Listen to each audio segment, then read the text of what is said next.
बिस्मिल्लाहिर्रहमानिर्रहीम। आज जो हम टॉपिक स्टार्ट कर रहे हैं ये है हाइपरबोलिक फंक्शंस का। हाइपरबोलिक फंक्शंस के हवाले से हम ये बात कर रहे हैं कि इसमें जो आपने सबसे पहले देखना है कि हाइपरबोलिक फंक्शंस होते क्या हैं।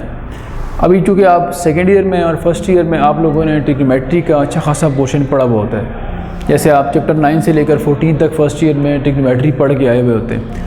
तो उस हवाले से हमें यहाँ पे जो हाइपरबोलिक फंक्शंस हैं इनका आइडिया समझना है कि ये उन जो ट्रिग्नोमेट्रिक फंक्शंस हैं उनके साथ कैसे लिंक है। जैसे आप सारे जानते हैं कि जो सिंपल ट्रिग्नोमेट्रिक फंक्शन है उसको अगर हम लिखें जैसे साइन x है या इसके साथ कॉस x है या इसी तरह से tan x और जो बाकी तीन फंक्शंस हैं, ये ट्रिग्नोमेट्रिक फंक्शंस या सर्कुलर फंक्शंस कहलाते हैं क्योंकि इनका लिंक सर्कल के साथ होता है। जबकि अभी जो हम पढ़ने लगे हैं वो फंक्शंस जस्ट लाइक इस तरह ये सर्कल से लिंक हैं, वो जो भी हम पढ़ेंगे ये हाइपरबोला के साथ लिंक होते हैं और इनको लिखने में थोड़ा सा डिफरेंस हमें नज़र आएगा। क्या डिफरेंस है वो भी देख लेते हैं। सबसे पहले देखें, अगर सिंपल साइन को आप साइन x लिखते हैं तो साइन हाइपरबोलिक के लिए साइन के साथ एक एक्स्ट्रा आपको h लिखना पड़ेगा जो असल में हाइपरबोला यानी हाइपरबोलिक फंक्शंस को रिप्रेजेंट कर रहा होगा। तो साइन हाइपरबोलिक x जो है इसका फार्मूला हमारे पास होगा e raise to power x minus e raise to power minus x divided by 2। इन फार्मूलाज के प्रूफ्स आप लोगों की कोर्स में नहीं है, सिर्फ इनका यूज़ आपके कोर्स में है, इसलिए आप जैसे इस फार्मूले को मेमोराइज़ करेंगे अपने पास। इसमें e जो है इसके बारे में आप जानते होंगे कि e एक इर्रेशनल नंबर है जस्ट लाइक पाई। जिस तरह पाई की वैल्यू आप अप्रॉक्सीमेटली 3.14 लेते हैं, इसी तरह e की जो अप्रॉक्सीमेट वैल्यू होती है ये 2.71 ली जाती है। तो e एक इर्रेशनल नंबर है और नॉन रिकरिंग और नॉन टर्मिनेटिंग होता है, इसलिए इसको राउंड ऑफ करके हम 2.71 अप्रॉक्सीमेटली लिखते हैं। तो साइन हाइपरबोलिक x की ये हमारे पास फॉर्म बनेगी। इसी तरह जो कॉस हाइपरबोलिक x है ये आएगा हमारे पास e raise to power x plus e raise to power minus x divided by 2। तो आप दोनों में डिफरेंस देख सकते हैं कि सिर्फ प्लस और माइनस का डिफरेंस है, बाकी फार्मूला ऑलमोस्ट सेम है। थर्ड नंबर पे आ जाएगा हमारे पास tan हाइपरबोलिक x। जिस तरह सिंपल ट्रिग्नोमेट्रिक फंक्शंस जो होते हैं हमारे पास साइन कॉस वगैरह जो आपने फर्स्ट ईयर में पढ़े, सिंपल ट्रिग्नोमेट्री में जिस तरह साइन ओवर कॉस अगर किया जाए यानी साइन को कॉस पे डिवाइड किया जाए तो tan बनता है। बिल्कुल इसी तरह से जब हम tan हाइपरबोलिक x यहाँ लिखेंगे तो ये भी साइन और कॉस का कोशेंट बनेगा, डिवाइड करके आएगा। तो साइन ओवर कॉस अगर किया जाए तो 2 से कैंसिल हो जाएगा। तो न्यूमरेटर जो होगा हमारे पास इसमें सिर्फ आएगा e raise to power x minus e raise to power minus x और जो डिनोमिनेटर आएगा यहाँ आ जाएगा हमारे पास 2 से कैंसिल होने के बाद ex plus e power minus x। तो ये बड़ा क्लियर है कि साइन ओवर कॉस से ये डिवाइड करके हमारे पास tan हाइपरबोलिक x बना है। इसके बाद जो बाकी तीन फंक्शन हैं आप सारे इससे फेमिलियर हैं कि कोसीकेंड जो होगा वो साइन का रेसिप्रोकल है, इसी तरह से सीकेंड जो होगा वो कॉस का रेसिप्रोकल बन जाएगा और जो को टेंजेंट है जिसको हम कॉट बोलते हैं वो टेन का रेसिप्रोकल बन जाएगा। तो बाकी तीन लिखने की ज़रूरत नहीं है हमें, यही तीन लिखेंगे हम। इसके साथ साथ आपके जो कोर्स में जो चीज़ें इन फंक्शंस के साथ लिंक हैं और आपके MCQs में आ सकती हैं उनमें आपके पास इन फंक्शंस की डोमेन और रेंज है। जो हमारे लास्ट लेक्चर्स हुए हैं उसमें हमने डोमेन रेंज अच्छी तरह अंडरस्टैंड की है और काफ़ी सारे केस हमने डोमेन रेंज के पढ़े हैं। इसी तरह उन्हीं की बेस पे हम इनका भी आंसर करेंगे यहाँ पे। जैसे फॉर एग्जांपल अगर हमें साइन x की डोमेन निकालने का कहा जाए तो साइन x की जो डोमेन होगी हमारे पास,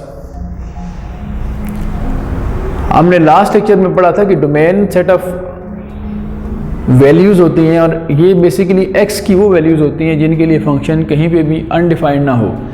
तो आप देख सकते हैं कि साइन x के फार्मूले में कहीं भी स्क्वायर रूट इन्वॉल्व नहीं है और ना इसका डिनोमिनेटर कहीं ज़ीरो हो सकता है।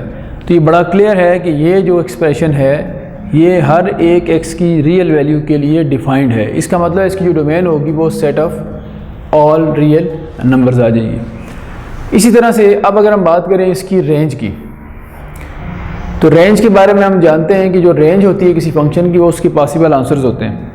तो साइन x जो है ये कंपोजिशन है ex और e माइनस x की। e जैसा कि हमने बताया कि 2.71 होता है। तो यहाँ पे अगर हम ऑब्जर्व करें तो ex अगर हम x को पॉजिटिव नंबर पुट करेंगे तो ex ग्रेटर होगा, e माइनस x स्मॉलर होगा और डिफरेंस पॉजिटिव आएगा आपके पास। लेकिन अगर हम x को नेगेटिव प्लेस करेंगे जो कि रियल नंबर डोमेन है तो नेगेटिव भी हो सकता है।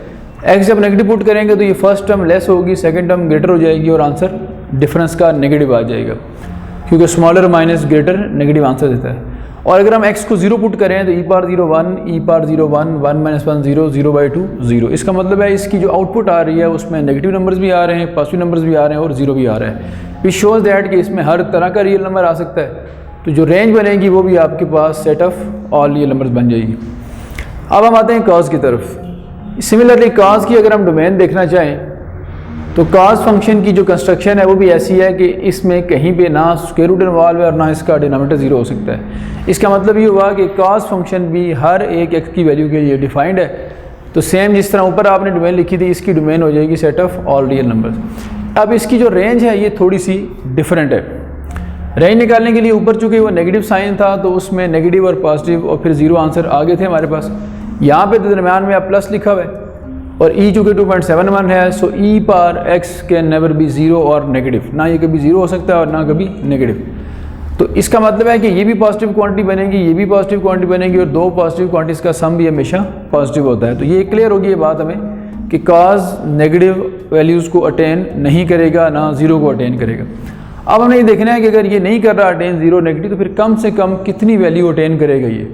तो हम देख सकते हैं अगर हम x को 0 पुट करें तो e power 0 1, e power 0 1, 1 plus 1 2, 2/2 1। तो कम से जो कम वैल्यू आ रही है वो 1 आ रही है हमारे पास और बाकी सारी 1 से ऑनवर्ड।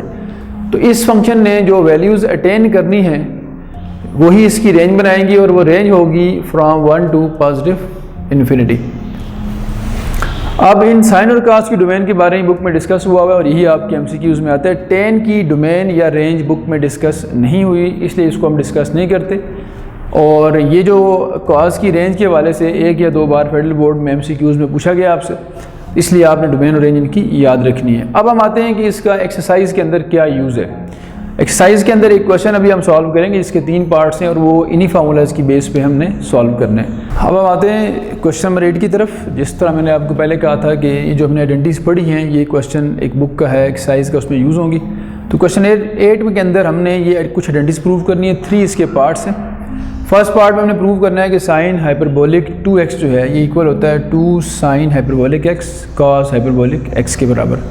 आप लोग अगर रिकॉल करें जो फर्स्ट ईयर में ट्रिग्नोमेट्री में आपने डबल एंगल फार्मूला पढ़ा था, अगर उसको आप रिकॉल करें तो एग्जैक्ट ऐसा ही फार्मूला है कि हमने पढ़ा था sine 2x equals to 2 sine x cos x। जिस तरह ये सिंपल ट्रिग्नोमेट्री में डबल एंगल फार्मूला था, इस तरह ये हाइपरबोलिक जो है स्ट्रक्चर उसके अंदर बनता है हमारे पास डबल एंगल फार्मूला। तो आपने एक बात ऑब्जर्व की है कि ये वाला फार्मूला इस स्ट्रक्चर में आने के बाद भी चेंज नहीं हुआ। तो शुरू करते हैं। इसमें अब 2 साइड्स हैं आपके पास और जिस मर्ज़ी आप अप्रोच से इसको सॉल्व करें। हम यूजुअली ये करते हैं कोई एक साइड सेलेक्ट करेंगे और उससे सेकंड साइड प्रूव कर देंगे। हमारे लिए फेवरेबल ये होता है कि जिस तरफ ज़्यादा टर्म्स लिखी हो वो साइड ली जाए, उससे स्टार्ट किया जाए। So starting from right hand side, as right hand side is more suitable than left hand side. Right side से हमने शुरू किया और इसको प्रूव करना स्टार्ट करते हैं। आप देख सकते हैं कि फार्मूले हमारे पास ऊपर अवेलेबल हैं, फार्मूले आपको मेमोराइज करने पड़ेंगे। राइट साइड पे लिखा हुआ था 2 sine hyperbolic x cos hyperbolic x, दोनों के फार्मूलाज हमारे पास हैं। यहाँ प्लेस कर दें फार्मूला।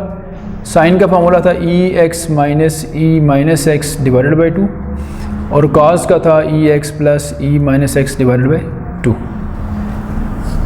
1 2 इस 2 से कैंसिल हो जाएगा। जब इनको मल्टीप्लाई करेंगे तो एक सिंपल सा हमारे पास रिजल्ट होता है कि एक बार ये लिखे माइनस में और एक बार प्लस में। तो एक फार्मूला आप जानते हैं a plus b a minus b equals to a square minus b square. उसके अकॉर्डिंग चलें तो ये बनेगा हमारे पास e2x minus e minus 2x।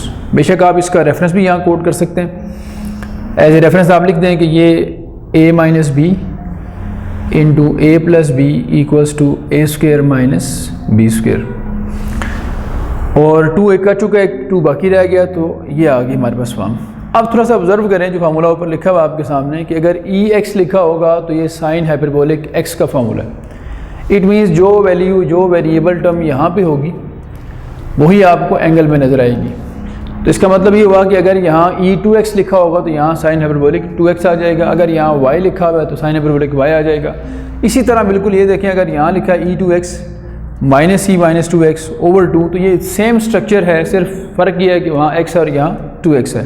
तो ये बात क्लियर है कि अगर वो साइन हाइपरबोलिक x का फार्मूला बनता है तो ये वाला हमारे पास बनेगा साइन हाइपरबोलिक 2x का फार्मूला। इसी के साथ इस क्वेश्चन का जो है वो प्रूव हो चुका है हमारे पास। तो राइट हैंड साइड से हमने स्टार्ट किया था और लेफ्ट के इक्वल हमने प्रूव कर दिया। तो ये क्वेश्चन हमारा यहाँ पे होता है कंप्लीट। अब आते हैं इसके थर्ड पार्ट की तरफ। फर्स्ट पार्ट हमने सॉल्व किया, उसमें एक प्रोडक्ट वाला रिजल्ट था। सेकंड और थर्ड जो पार्ट्स हैं इसमें सम या डिफरेंस वाले रिजल्ट्स हैं। तो इनमें से हमने एक चूज़ किया है पार्ट थर्ड वाला। होपफुली अगर थर्ड पार्ट आप अंडरस्टैंड कर लेंगे तो सेकंड पार्ट आप एज असाइनमेंट खुद भी सॉल्व कर सकते हैं। Starting from right hand side, again आपको बताया था कि सूटेबल साइड वो होती है जिस तरफ ज़्यादा टर्म्स लिखी हों। तो यहाँ जो ज़्यादा टर्म नज़र आ रही है वो हमें राइट हैंड साइड पे नज़र आ रही है, तो हम इसी साइड से फिर स्टार्ट करते हैं। Cot hyperbolic square x minus 1। जैसा कि आप जानते हैं कि हमने सिर्फ फार्मूले 3 लिखे थे, साइन काज और टेन के, और बाकी 3 जो थे जो नहीं लिखे हमने वो इन तीनों के रेसिप्रोकल बनते हैं। तो टेन हाइपरबोलिक एक्स को अगर हम इन्वर्ट करें, रेसिप्रोकेट करें, तो हमारे पास कॉट का फार्मूला बन जाएगा। तो लिख लेते हैं, अगर टेन का फार्मूला हमारे पास अवेलेबल है तो इसी फार्मूले को इन्वर्ट कर लेते हैं, तो ये आ जाएगा। और इस पर चूँकि स्क्वायर भी है तो स्क्वायर को आप ब्रैकेट के बाहर लिख दें एज ए होल स्क्वायर, और इनसाइड आप टेन के फार्मूले को इन्वर्ट करके लिखें तो ये बनेगा e raise to power x plus e raise to power minus x over e raise to power x minus e raise to power minus x और माइनस 1। अब आप इनके स्क्वायर्स को ओपन कर सकते हैं या आप पहले एलसीएम ले लें। अगर हम स्क्वायर अलग अलग करें तो ये बनेगा e raise to power x plus e raise to power minus x whole square, e raise to power x minus e raise to power minus x whole square minus 1। और अब इसका एलसीएम ले लेते हैं। एलसीएम आ जाएगा हमारे पास e raise to power x, e raise to power minus x divided square, और e x plus e minus x whole square. ये टर्म जो कैल्शियम की वजह से यहाँ मल्टीप्लाई होनी है 1 के साथ, तो 1 से मल्टीप्लाई होकर इसके ऊपर कोई इफेक्ट नहीं होगा, इसी तरह से ये लिखी जाएगी।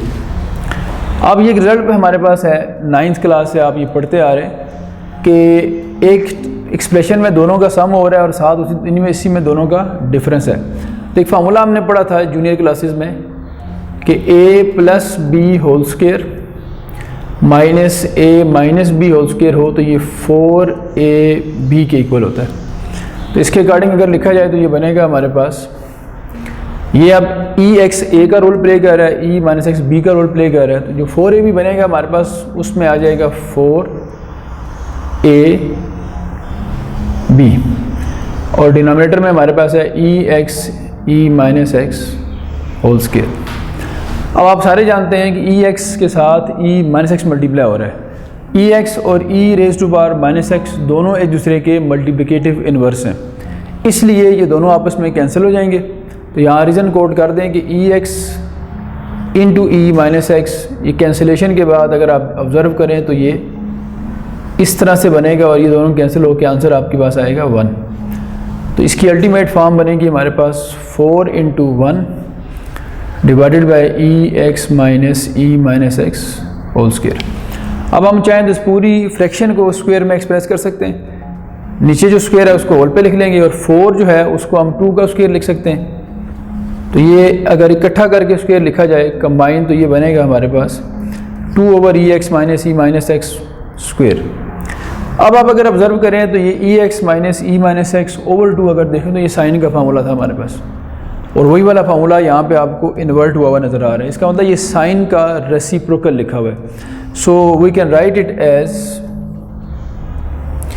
1 ओवर साइन हाइपरबोलिक एक्स, और 1 ओवर साइन जो कि कोसिकेंट के बराबर होता है, तो ये बनेगा कोसिकेंट हाइपरबोलिक एक्स, और ऊपर जो स्क्वायर है वो यहाँ पे आ जाएगा। अब आप अगर ऑब्जर्व करें तो यही हमारी रिक्वायरमेंट थी, हमने कोसिकेंट के इक्वल प्रूव करना था, वो हमने कर लिया। तो that is basically left hand side. तो ये हमारा थर्ड पार्ट था। कोसिकेंट को आप सारे जानते हैं कि हम इसको शॉर्ट अगर लिखें तो CSC भी लिख सकते हैं, इसलिए कोसिकेंट कंप्लीट लिख लें आप, ये सिर्फ CSC लिख दें, दोनों एक ही चीज़ को रिप्रेजेंट करते हैं। यहाँ पे हमारा ये क्वेश्चन ख़त्म होता है। अब हम आते हैं नेक्स्ट टॉपिक की तरफ, जो फंक्शन की बेसिकली दो टाइप्स हैं, इवन एंड ऑड फंक्शंस। और जो इस एक्सरसाइज 1.1 का लास्ट क्वेश्चन है वो इन्हीं दो टाइप्स के ऊपर बेस करता है। सबसे पहले हम डिफ़ाइन कर लेते हैं कि इवन और ऑड फंक्शंस कौन कौन से होते हैं, फिर हम आगे चलेंगे। तो सबसे पहले हम इवन फंक्शन को डिस्कस कर लेते हैं। इवन फंक्शन जनरली अगर हम देखें तो वो फंक्शंस कहलाते हैं जो नेगेटिव साइन को एब्जॉर्ब कर लेते हैं। यानी आप ये करें कि अगर किसी भी फंक्शन में f(x) के अंदर x को रिप्लेस करें -x से और उस फंक्शन पे कोई इफ़ेक्ट ना हो, यानी आपने जहाँ x था वहाँ -x रिप्लेस किया और उससे फंक्शन में कोई इफ़ेक्ट नहीं हुआ, तो ये इस बात को इंडिकेट करेगा कि f एक इवन फंक्शन है। तो ये बड़ी सिंपल सी और प्रिसाइज वर्डिंग में हमने डेफिनेशन लिखी है, it means f is even function. इसकी एग्जांपल देख लेते हैं। बड़ी सिंपल सी एग्जांपल इसकी हमारे पास, अगर हम ट्रिग्नोमेट्री से लें तो हमारे पास cos x की एग्जांपल है, जिससे आप फेमिलियर हैं फर्स्ट ईयर से। अगर हम इसमें x को रिप्लेस करते हैं -x से, तो ये बड़ा क्लियर है कि cos ऑफ -x हो जाएगा। और आपने फर्स्ट ईयर में ये पढ़ा है ट्रिग्नोमेट्री में कि cos के एंगल का जो नेगेटिव है cos उसको एब्जॉर्ब कर लेता है। तो cos ऑफ -x अगेन बनेगा cos x और ये दोबारा फंक्शन के इक्वल आ जाएगा। It means f of -x दोबारा f ऑफ x के इक्वल आ जाएगा, विच shows that cos x is an even function. इस तरह की बहुत सारी एग्जांपल्स और भी हमारे पास हैं। अभी हम क्वेश्चन 9 करेंगे, उसमें हमने बहुत सारे पार्ट्स करना है, जिसमें कुछ इवन होंगे और कुछ ऑड होंगे। अब आते हैं हम ऑड फंक्शंस के ऊपर।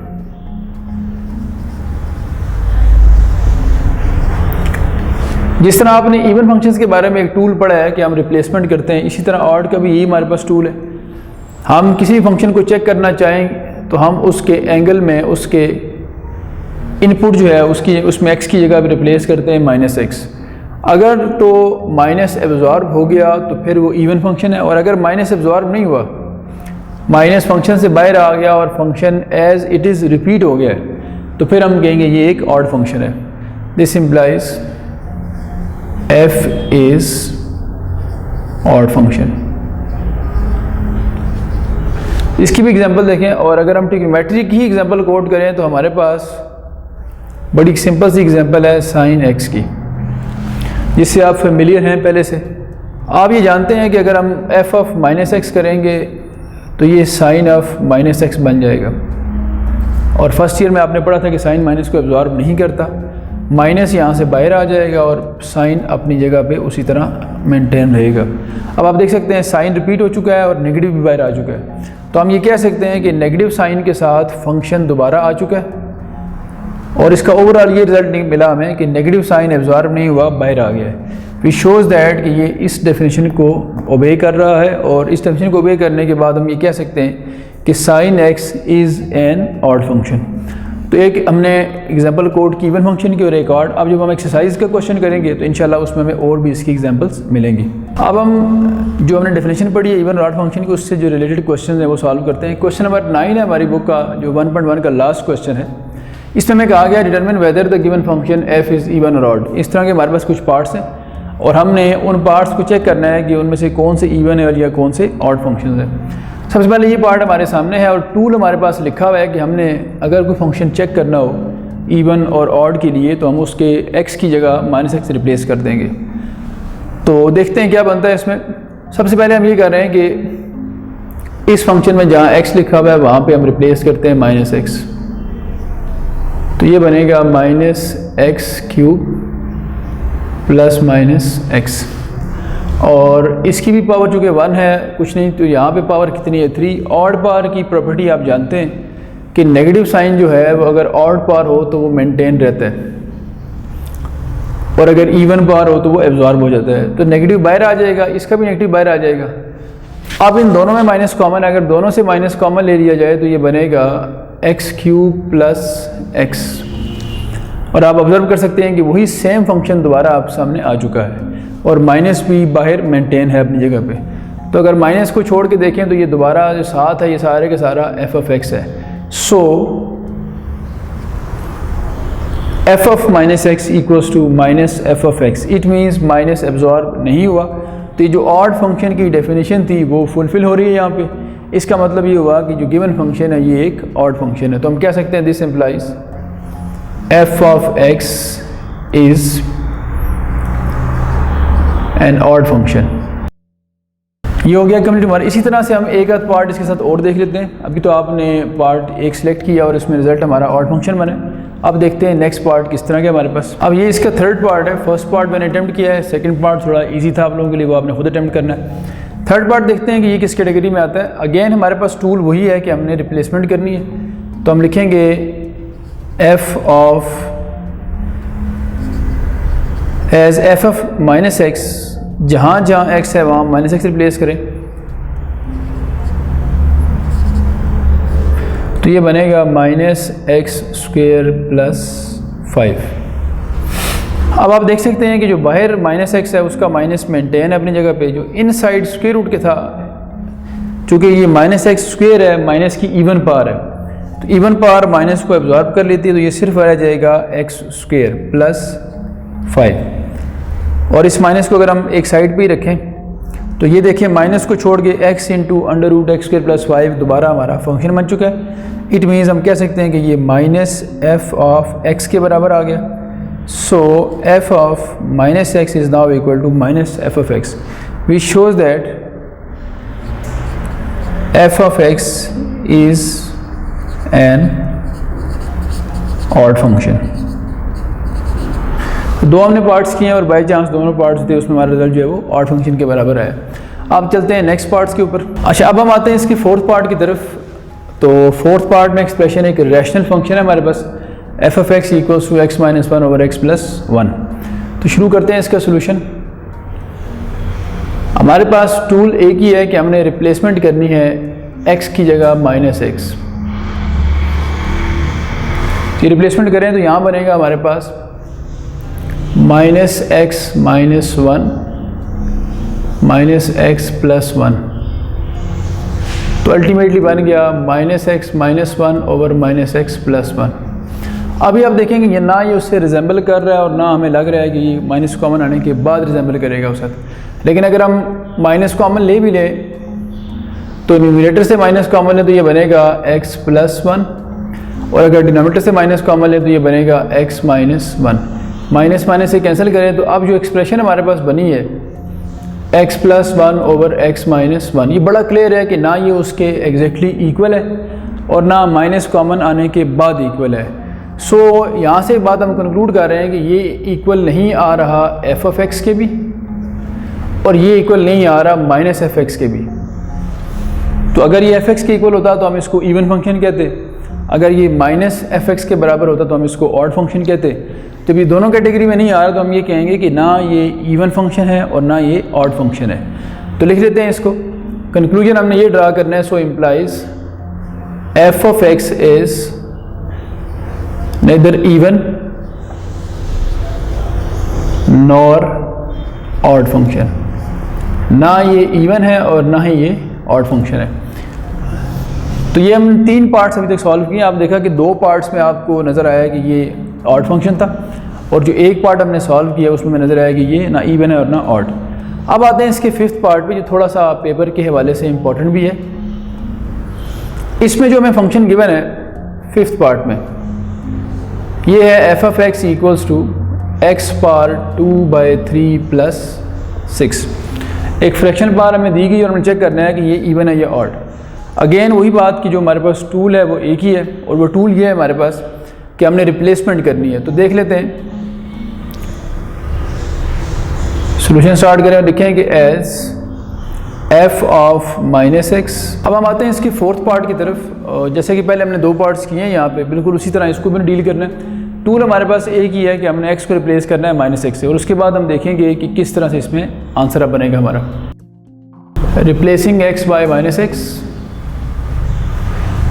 तो ये बन गया minus x minus 1 over minus x plus 1। अब 2 तरह की हम एक्सपेक्टेशन हमारी हैं कि या तो माइनस कॉमन आ जाएगा और अगर माइनस कॉमन आके फंक्शन रिपीट हो गया तो ये ऑड फंक्शन बन जाएगा, और अगर माइनस एब्जॉर्ब हो गया इसका मतलब ये होगा कि ये इवन फंक्शन है। अब हम देख रहे हैं कि अगर हम माइनस कॉमन लें न्यूमरेटर से तो ये बनेगा x प्लस 1 ब्रैकेट में, और अगर हम डिनोमिनेटर से माइनस कॉमन लें तो ये बनेगा x माइनस 1। माइनस माइनस से कैंसिल कर दिया जाए तो ये अल्टीमेट बनेगा x plus 1 over x minus 1, जो कि बड़ा क्लियर है कि ना ये उस फंक्शन के इक्वल है और ना नेगेटिव कॉमन आने के बाद उसके इक्वल है। अगर आप नेगेटिव कॉमन ले भी लें तो भी ये फंक्शन उसके इक्वल नहीं आ रहा। इसको ट्राई करके देख लेते हैं।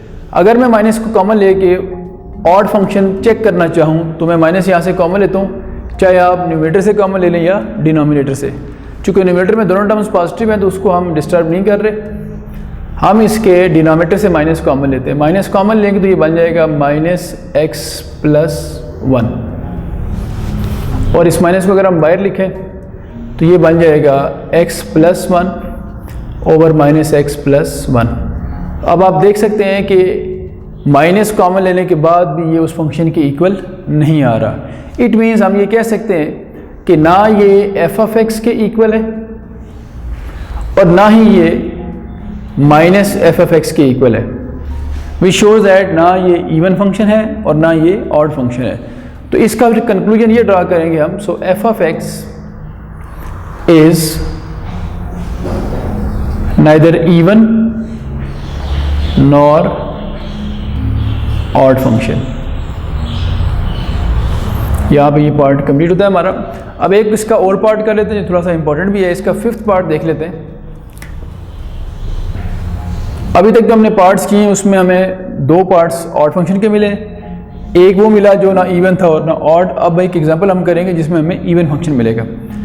तो स्टार्ट करते हैं। यहाँ हमें फंक्शन दिया हुआ है f of x equals to x power 2/3 plus 6, और हमें ये कहा जा रहा है कि चेक करें कि इवन है या ऑड। तो टूल हमारे पास वो जो सेम हम यूज़ करते आ रहे हैं वही दोबारा यूज़ करेंगे।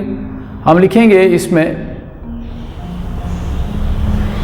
एज, अगर हम x को रिप्लेस करें माइनस एक्स से तो जहाँ जहाँ x होगा वहाँ माइनस एक्स आने के बाद ये सिचुएशन बनेगी इसकी।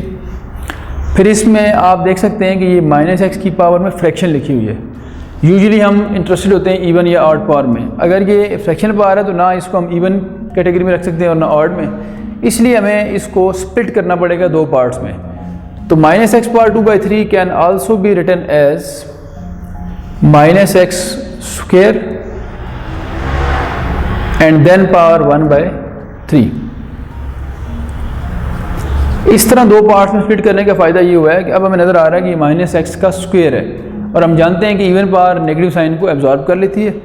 तो यहाँ से ये जो माइनस एक्स स्क्वायर है ये प्लस एक्स स्क्वायर के इक्वल हो जाएगा। और दोबारा अगर इसको उसी फॉर्म में लिखें तो ये बन जाएगा हमारे पास एक्स पावर 2/3 प्लस 6, जो कि अगेन हमारे पास उसी फंक्शन के इक्वल आ गया। तो यहाँ हमने ऑब्जर्व किया कि माइनस रिप्लेस करने से भी फंक्शन पे कोई इफेक्ट नहीं हुआ और फंक्शन दोबारा रिपीट हो चुका है। सो कंक्लूजन फाइनल ये बना हमारा कि f of minus x is now equal to f of x, which shows that f of x is an even function.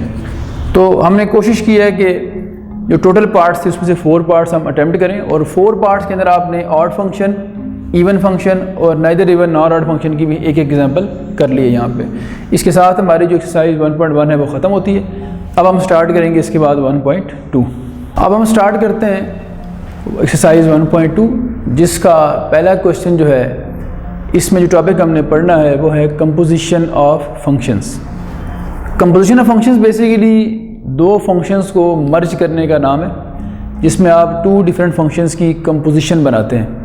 और ये कंपोजिशन अगर 2 फंक्शंस हों तो ये 4 डिफरेंट टाइप्स की कंपोजिशंस हो सकती हैं। जैसे कि क्वेश्चन की वर्डिंग लिखी है द रियल वैल्यूड फंक्शंस।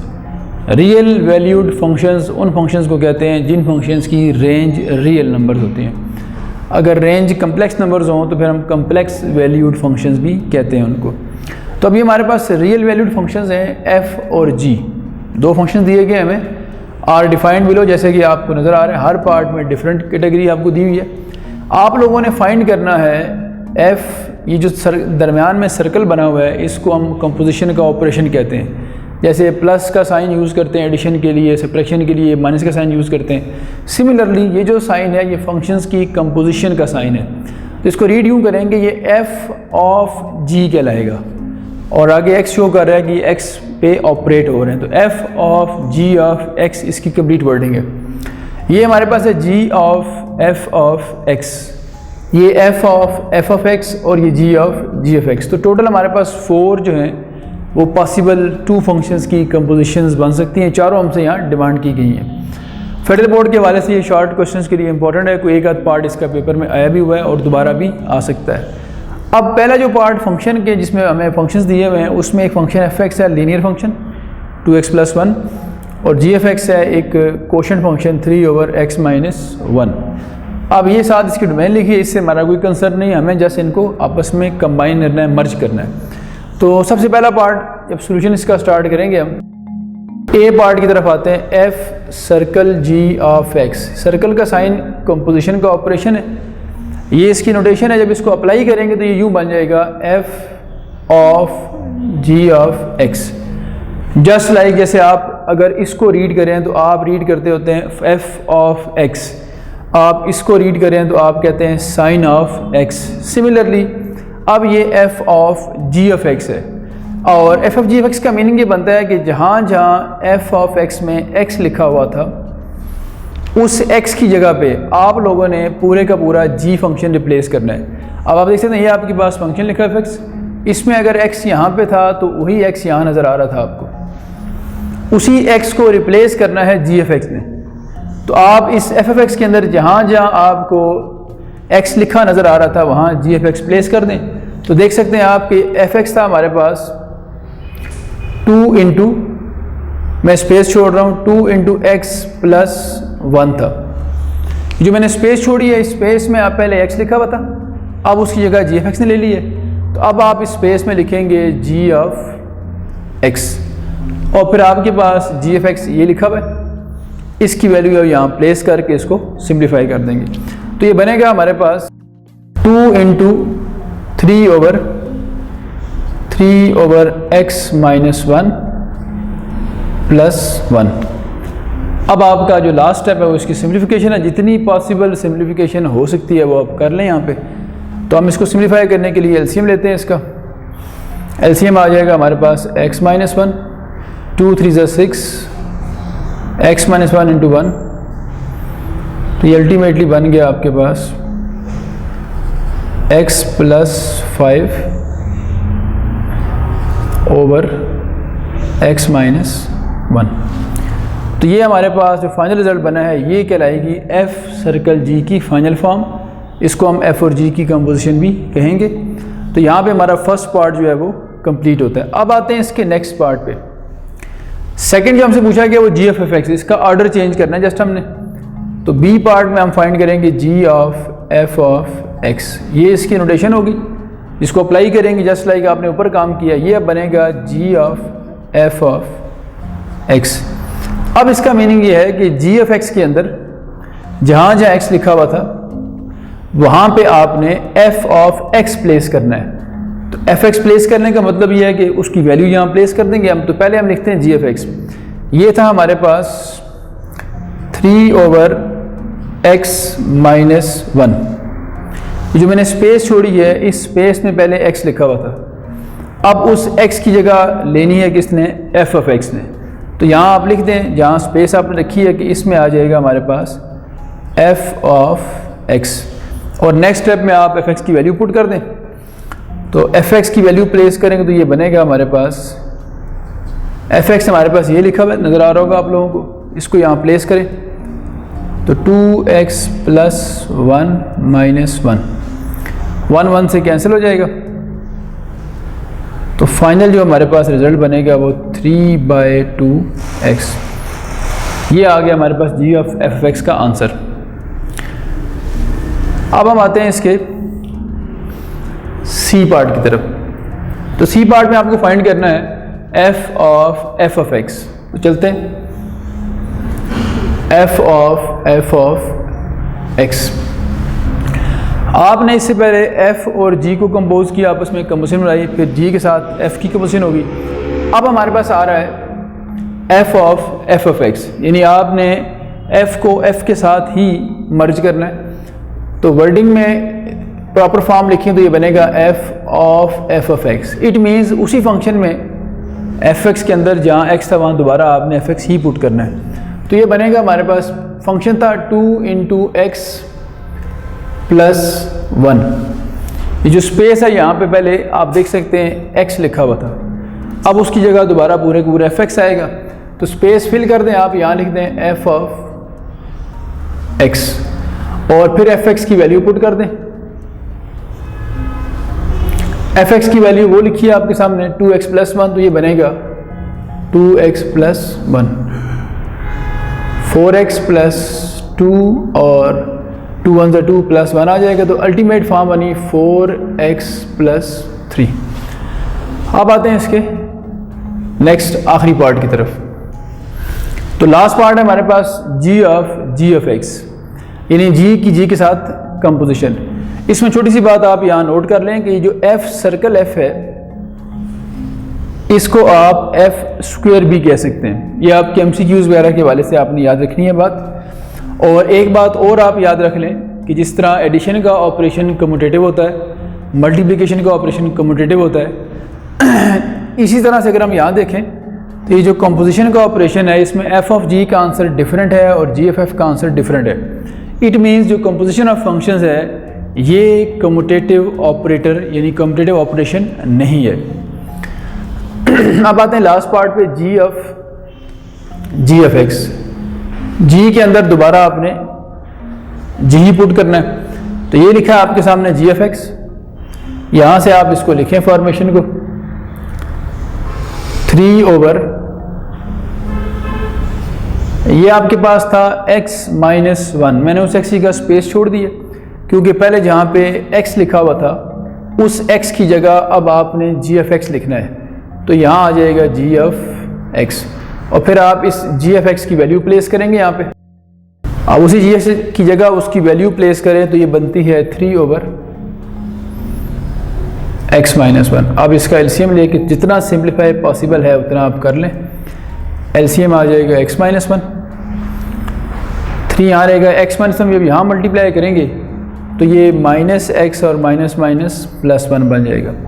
अब जो सबसे लास्ट फ्रैक्शन है by rule of quotient of fraction, ये ऊपर चली जाएगी तो ये 3 × x - 1 आ जाएगा और ये जो लिखा हुआ है 3 - x + 1 ये -x + 4 बन जाएगा। तो ये हमारा g ऑफ x, जिसको हम g² भी कह सकते हैं, उसका फाइनल आंसर है। तो ये सारे पार्ट्स जो थे क्वेश्चन 1 के वो यहाँ पे हमारे कंप्लीट हो जाते हैं।